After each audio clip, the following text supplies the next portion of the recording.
આજ રોજ દર્ભાવતીના લોકલાડીલા ધારાસભ્ય શૈલેષભાઈ મહેતાના હસ્તે 15મા નાણાપંચની ગ્રાન્ટમાંથી 1.50 કરોડના ખર્ચે સોલાર પ્રોજેક્ટનું ખાતમુહૂર્ત કરવામાં આવ્યું.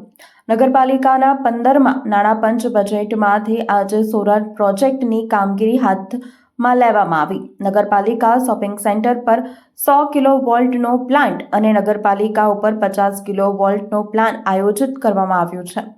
આ બંને પ્લાન્ટને થઈને 1.50 કરોડના ખર્ચે તેનું નિર્માણ થશે. એની સાથે 25 વર્ષમાં 5 કરોડ નગરપાલિકાને ફાયદો થશે અને ખાસ કરીને રંગુ પવન અને ઓડિટોરિયમના લાઇટ બિલ માટે આ આયોજન કરવામાં આવ્યું હતું. ભવિષ્યમાં નગરપાલિકાની વિવિધ જગ્યાઓ પર પણ સોલાર પ્લાન્ટનું આયોજન કરવામાં આવશે, જેથી નગરપાલિકાને MGVCLનું બિલ ઓછું ભરપાઈ કરવામાં આવે. જેમાં ડભોઈનું દર્ભાવતી બનાવવાનું જે સ્વપ્ન છે એમાં આ એક નવું પાંખિયું ઉમેરવામાં આવ્યું છે અને ભાજપના સૂત્ર અનુસાર સૌનો સાથ સૌનો વિકાસ ધ્યાનમાં લઈને દર્ભાવતી નગરનો વિકાસ થાય તે માટે પ્રયત્નશીલ રહેવામાં આવશે. જે રીતે રસ્તા ડ્રેનેજ માટે પ્રાઇમરી વિન્ડોની 44 કરોડની ગ્રાન્ટ આપવામાં આવી છે. ઘરે ઘરે ગેસ લાઇન માટે 14 કરોડની ગ્રાન્ટ મંજૂર થઈ છે. હાલ સોલારની કામગીરી હાથ ધરાઈ છે. આ કાર્યને સફળ બનાવવાના નાતે નગરપાલિકાના પ્રમુખ બિરેન શાહ, ચીફ ઓફિસર જયકિશન તડવી, વિશાલભાઈ શાહ, વૈભવ આચાર્ય, મહેશભાઈ પરમાર અને ભાજપના આગેવાન અને નગરપાલિકાના તમામ સભ્યો હાજર રહ્યા હતા.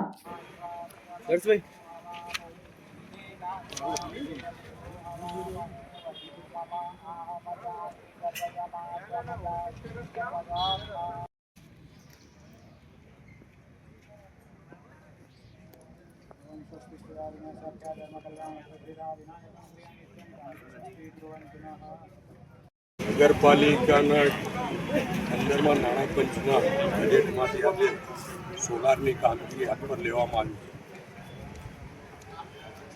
નગરપાલિકા શોપિંગ સેન્ટર પર 100 કિલોવોટનો પ્લાન્ટ અને નગરપાલિકાનું જે અત્યારનું છે એની પર 50 કિલોવોટના પ્લાન્ટનું આયોજન છે.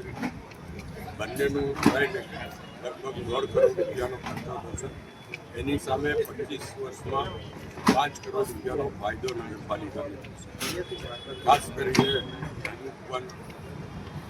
ઓડિટોરિયમના લાઇટ બિલ માટે આયોજન કરવામાં આવ્યું. ભવિષ્યમાં નગરપાલિકાની વિવિધ બિલ્ડિંગો પર પણ સોલર પ્લાન્ટો કરીને ઓછામાં ઓછું MGVCLનું બિલ ભરવું પડે નગરપાલિકા એવું આયોજન કરવામાં આવશે. એ માટે સરકાર તરફથી વિવિધ ગ્રાન્ટો પણ આપવામાં આવશે અને ડભોઈ અને જે દર્ભાવતી બનાવવાનું સપનું છે એમાં આ એક નવું પીછું ઉમેરાયું છે અને ભાજપનું સૂત્ર છે સૌનો સાથ સૌનો વિકાસ.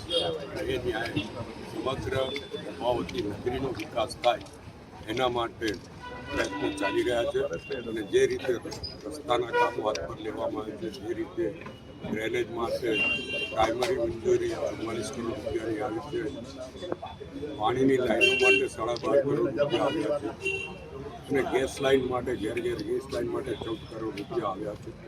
એ જ રીતે આજે સોલારની કામગીરીનો પણ આરંભ કરવામાં આવ્યો છે એટલે સર્વાંગી વિકાસ થાય એના માટેનું જે સપનું નગરના નગરજનોનું છે એ પૂર્ણ કરવા માટે ભારતીય જનતા પાર્ટીની સરકાર દ્વારા અને નગરપાલિકા દ્વારા તમામ નગરજનોને અભિનંદન પાઠવું છું. શુભેચ્છા.